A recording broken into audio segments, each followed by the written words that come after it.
Hey, buddies, Potato Big Whiskey here, and welcome back to Civilization 6 as Congo, where we are playing Nzinga Mbande. We gotta build a shrine, we gotta keep our faith going, we gotta get suzerainty, we're about to get double suzerainty, 446 faith culture return! Oh my god, what a beautiful, wonderful day.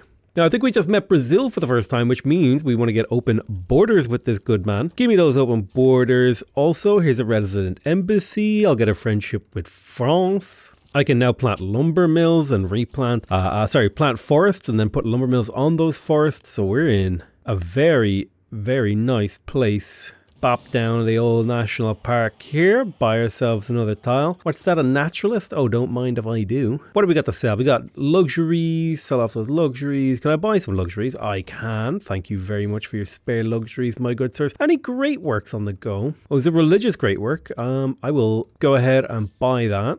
Brazil has some great works of writing. He should have a few of these actually that I can grab off him. Any relics? Oh, relics!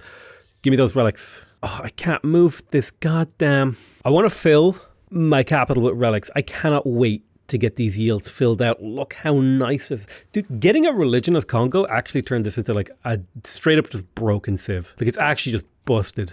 So I think Magnus is done in this city and not just on Twitch. Let's go ahead and get the bank for a little bit. How much do we need the bank? I don't think we need the bank. Let's quickly grab a builder just to fill out the land. Where am I putting Magnus next? There's a ton of shops down in Mbamba. So down you go. I also need to make sure I'm continuing to buy builders. America is super mad, as is our friend France. We just finished the zoo, and that has pushed 11 of my cities up into the higher level of happiness. We do now officially have nationalism. We're a couple of techs away from mass media, as well as getting democracy. And we would like democracy this game. I suppose this is I can just teleport this guy around and make these great works. It seems like a totally normal and sane thing to do. So with the completion of the zoo in here, archaeologists are what I need to get out on the map doing things. I could build a Mont Saint Michel, and I tell you what I will. I don't know why my marsh had a science on it because of the zoo. That's why. I've never actually really made use of the zoo bonus. What is it here? +1 science to each rainforest and marsh tile in this city. I've literally never made use of this bonus, although it should theoretically be a good bonus. So looking at the current situation, I'll grab myself Reina and I'll put her into Mabanza Congo or Mbwila. Mbwila is a good spot. I just want her to be there for as a loyalty stick to give me amenities, give me housing. I've got 11 of my cities are now super happy. Go ahead and faith buy the archaeologist. Need to move the builder out of there next turn. We'll get around to that. Unfortunately, America hates my guts and all my open borders just ended, kicking all my archaeologists out of the world. It's very necessary for us to have open borders with every single civ so that we can go steal their artifacts. Unfortunately, I can't recruit an archaeologist here this term. That's okay. Let's go ahead and place the commercial hub. Let's appoint Victor, and I'm going to put him into Kinshasa, just filling out all my governor titles. One more for Amani, and then we'll be good. You're on auto explore, good man yourself. Lumber mill there, a blunder mill, and then we make another national park. So this one city has made 3 national parks, each making about 15 to 12 tourism per turn. We can get that number up if we get a builder over here. And you know what? I think I will get a builder over here. 1, 2, 3, 4, 5. Yeah, there's a few tiles we could put forests on. We'll get that tourism per turn up. Our tourism per turn is actually at a pretty healthy level. We're up to 7 tourists out of 120, and that number will only grow as we get better and better at maximizing our yields. Let's take a John Curtin. Any buyers for my goods? People will buy my coal, but not much else. Right, I think it's time to start trading internationally. I'm going to try to centralize all my traders to the capital now. Did you build an Mbanza? I wish there was an easier way to check. So this city doesn't have an Mbanza, so it does make sense. Oh, it has it placed. Okay, perfect. It's hard to check. Step you out of this city so I can purchase the archaeologist. Step you out of this city so I can purchase the archaeologist in here? Oh. The hell was I doing here then? Well, I guess a builder's a totally reasonable thing to do. So if we take a look at the appeal of this map mode, this tile is charming 2. This tile is breathtaking 4. I plant the woods, boom. Now this tile is charming 2. And this tile is charming 5. So we should see a little bit of a better, so this is now 12 tourism. Oh, I guess it hasn't, yeah. This is 15 tourism and this is 14 tourism. So quite a bit of a bump just from building a single forest in terms of the value that you can get from these national parks. It's not a game breaking amount, but it's enough to give you a hand. Right, we can take a great rider here. So we're trading with Ethiopia now. I would like to trade with America. I want to trade with America to get a 25% boost in tourism against him. And then I need to trade with Australia. So that's all part of the plan. Do I go for my banks here? I don't think there's a reason to get my banks. I don't really even have much. I could get an Mbanza. It's not a terrible plan. Get an Mbanza. Keep these cities growing. What do I want to go next? If I'm thinking about how do I truly maximize my tourism, either faith generation or entertainment complexes. Like if I build just like a level 2 entertainment complex or like an entertainment complex with a, what you call it in it? An arena in it that's 3 amenities plus a little bit of tourism, you know, there's some potential there. I need a little bit of cash. Can I go ahead and I can get a little bit of gold off you and a little bit of gold off you, and that'll be enough for me to buy a shipyard. I think what I'd also like to do is to sell off some of my gold. I can get 6 GPT for 127 gold. So I'll start selling off my gold per turn in exchange for GPT so I can steal all of the other civs GPT. It's a technique I've never really done. I think it can work though. I'm interested to explore the possibility. That's where I'm at right now. Nice, we've got a John Curtin artifact. So let's have a look at the old theming. I only want to see artifacts. Yeah, quite simply we just don't have enough. We don't have enough stuff to theme it yet, so we'll have to wait. I like how you can find industrial era artifacts in the Renaissance era. That's my favorite thing. I think it's really cute. It's really funny. Nice. We did get the Mausoleum of Halicarnassus, so we do get to, we get to bring back the Giga yields on thumbnails here. Hello, my friend. Look at these Giga yields, baby. So with the completion of the Mausoleum, we will go for the Holy Site. I'll also place myself a little theater square here just to get that place down and built. This city has like really good production, 28 per turn. Very, very respectable. Now, if we're looking at Katanga, I will get the shrine. Slowly but surely, I'm developing my territory, getting the builders that I need. Let's build an Mbanza. Wait, did you already have an Mbanza? Shit, I think you already had an Mbanza. Whatever, we'll build another Mbanza. So I wish there was a way to I wish I could right click something in a city's list and be like, hey, don't build this. I don't want you to build this. And it would like gray it out. I could still click on it, but it would be like grayed out as if to say, oh, I already built this here. Because you only ever really want one neighborhood in a city for the bonus. I mean, I guess theoretically we could play the public transport card. It's rare that I play this. Neighborhoods, +3 food and +1 production. I'd have to rebuild my empire to make those neighborhoods play nice, so I don't think I'll bother. So now we want to trade with Australia. We'll trade with Melbourne. Perfect. So we've got 3 international trade routes. We need to try and get to Vietnam. It'll take a while. We have to finish our trade routes before we can trade with them. The way that it go. What could I buy here to fight line infantry? Line infantry at base 65 combat strength. So what could I faith purchase that would give me a chance? I think a 60 combat strength knight would do the deal. So I will get to work on knights. Right, we have an Mbanza in here. Let's get the granary and the watermill. Where's your housing boost? 12 pop. Very nice. So Kinshasa has a couple of Mbanzas. That's fine. I'll quickly grab a bank and a watermill, and then we'll kind of think about what we want to do next. Great musicians, sure. Mbanza done in Quila. Let's get the bank. Gold. Gold is king. I'm going to sell off my gold. Oh, hella GPT. So I'm going to try and sell off my gold every single turn for GPT. Seems like a fun thing to do. An ever increasing amount of gold. That would be a fun playthrough where you just like, you have to sell off every single ounce of gold that you have to the AI. So the next era happens in 10 turns, which means we'll be heading into the industrial era. We are researching flight. Flight's an important one because it gives you extra tourism.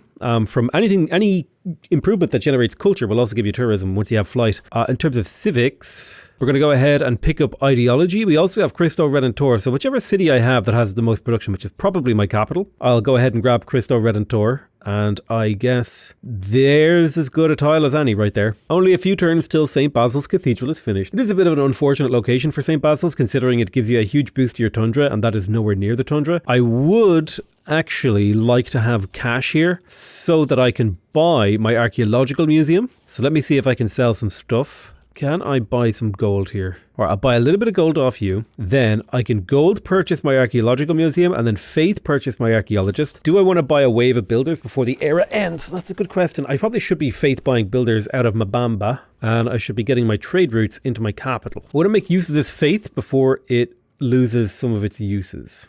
So how about a harbour in here? Do we want a harbour or do we want a commercial hub? I think we go with a harbour. Harbour's reasonable. Coastal cities, you go for harbour. That's just how it is. 1, 2, 3. So if I take this tile, boosh, or this tile, honestly, we can place a pretty decent theatre square. And once that theatre square is down, we can go ahead and get the last governor, giving us a little bit of a boost, and we'll put Amani into the city of Mabanza, Congo, purely just for the housing and amenities. And then we're not at war. We don't need propaganda. I guess we'll take logistics so we can move builders around a little bit easier. I don't think I need to change my government at all, at least until I have democracy. I do want to get another governor title ASAP.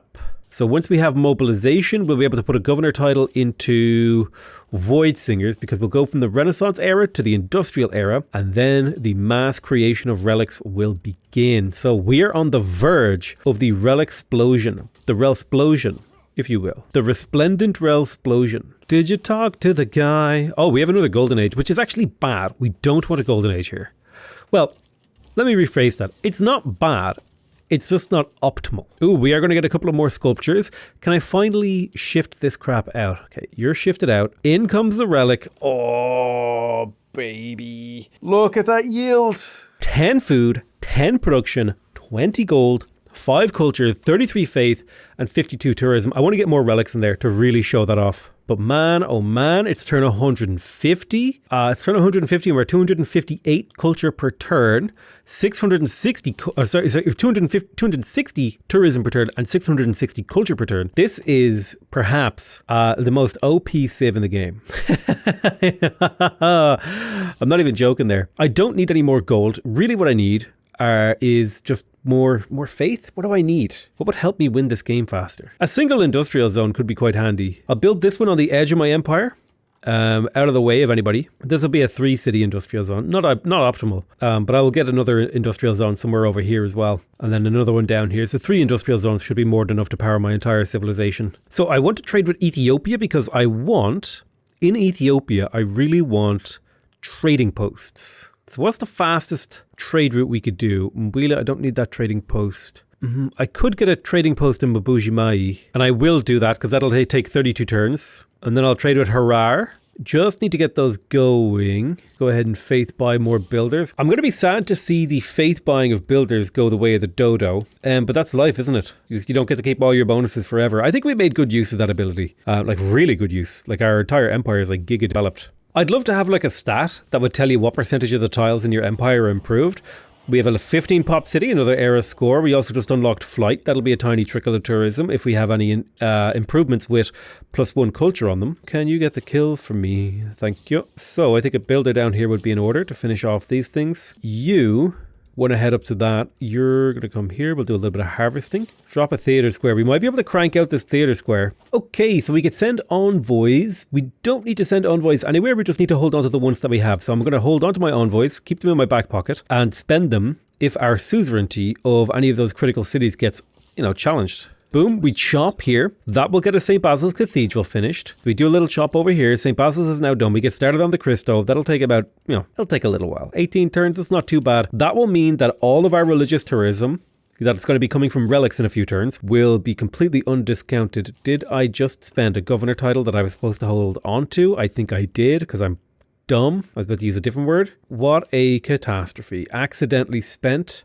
my governor title at a critically bad moment. It will only be a slightly delayed. This is what I talk about when I say I as a player, I have a lot to improve. Yes, I play the game really quickly, and yes, I have a really good knowledge of the game, but I make a lot of mistakes. I'm a very sloppy player, and it's something I'm more than happy to admit to. Hey, look, just goes to show you, if there's somebody out there who wants to be better than me at the game, all you got to be is make less mistakes than me. How fast can we get this theater square, I wonder?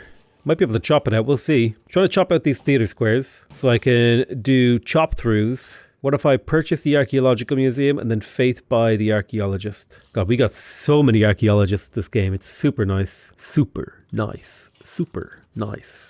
We also have potential for another national park over here, which was not part of my plan, but I will take an opportunity when it is offered to me. Never turn down an opportunity. So I need to get these great works of writings out of my cities because they're clogging up potential spots for like great works of music and great works of art. Speaking of great works of art, let's teleport you to Mabanza, Congo so we can get that artist done. So I have the holy site, I have the commercial up, I have the theatre square. I really don't need any more districts in here. The thing to do would be to just work faith. Just say, hey, increase your faith income. I could tell it to hardcore work faith, which would slow down every other yield. But it would mean that I get 9 more faith per turn. 9 more faith does not feel like a huge amount. But every little chunk of faith matters. So are there any wonders around that store great works? That's the real thing I'd like to get. Great works of art, that would be nice. Hermitage. Broadway holds some great works.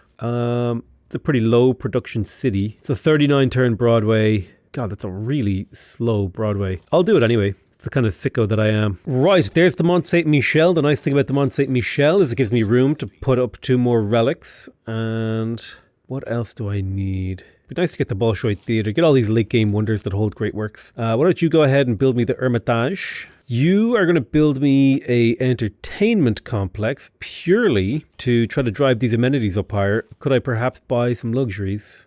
Yes, and yes. We've got 12 cities at ecstatic. Amazing. That's a 30% boost to yields. That's insane, actually. Every single one of my cities is worth 1.3 cities. That's ridiculous. I got to hold on to that governor title. I will plug in Levy en Masse.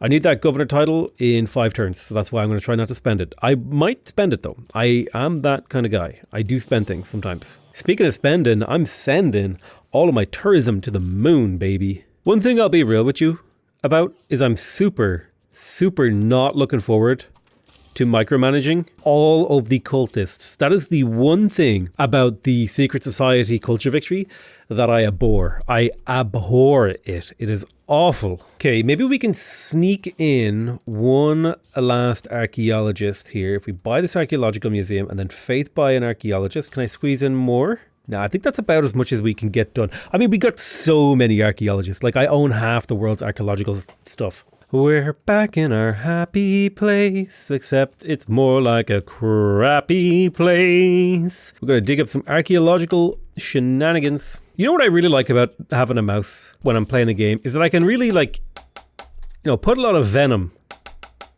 in a click. Like, real finality to it, you know what I mean? There's something just real juicy about that. First industrial zone with high adjacency, brilliant. Now, this isn't a very good industrial zone, and we do have broadcast center. I think we will actually prioritize the broadcast center above all else because that is culture. Are we in the next era yet? No, 2 more turns, then we are in the next era. How's the standing here? 25 out of 150. Ooh, we are doing a little bit better than I'd hoped. Just goes to show you, when you get good at the game, you're good at the game. Democracy, fascism, communism. Which one are we going for? It's democracy, baby. We're going for that culture win. Now, why are we going for democracy? It's really quite simple. We're going to be trading externally anyway in order to generate tourism, right? Because every time you have a trade route with another player, you get a 25% boost to your tourism, which you can boost in the late game with online communities, giving you an extra 50%, giving you a total of 75% boosted tourism against a player you're trading with. That's crazy, okay? That's the potential late game. And democracy just works well with that because it has the extra +4 food and +4 production, 4 trade routes to your allies, and so we try to get allies with all the people we trade with. Additionally, we get New Deal, giving us 4 housing and amenities, letting us pump up the amenities in our cities. But also, it just has a lot of economic and wildcard slots that are super useful for things like heritage tourism, things like space race, things like online communities, things like International Space Agency, blah, blah, blah, blah. All these things just are economic policy slots. So democracy works quite well with that. Plus it makes your gold purchases cheaper, so you can kind of do some fun shenanigans with gold. Generally, it's just a good old time. Now, I want to put Giovanni de Medici into Cabasa. And I also want to get a commercial hub in here, but we have to finish the Cristo Redentor before we do that, because we don't want to go for it afterwards. We need to get first. Somehow I lost my open borders with our good friend Vietnam. I am a Vietnamese. Oh, actually, I totally forgot. There's been so long since I've done this. I totally forgot you can make seaside resorts. I forgot that was a thing. I forgot that existed in the game. The world enters into the industrial era, and I enter your... we make a dedication. Reform the coinage. We're going to be trading internationally. All these other ones, it doesn't really matter. I would have preferred to have not gotten a golden age so I can heroic age the next era, but I will take a reform the coinage. That'll be a nice boost to our cash flow. 601 gold becomes 644. Not a terrible outcome. Now, most importantly is we were sitting on a governor promotion so that we can put it into Void Singers, unlocking us the ability to make the cultist unit. The unit is purchased with faith and uses charges to reduce loyalty in foreign cities and generate relics of the void, which is one giant leap for mankind towards our victory, because in the next phase of the game, we're going to be buying a hell of a lot of these cultists. And I mean a lot of these cultists. I'm making 830 faith per turn, and they start off at a price of 200. I'm getting a discount on it right now. You best start believing in tourism stories. You're in one. But that's going to be it from me. I love you all very much, and I'll see you guys next time. Bye-bye.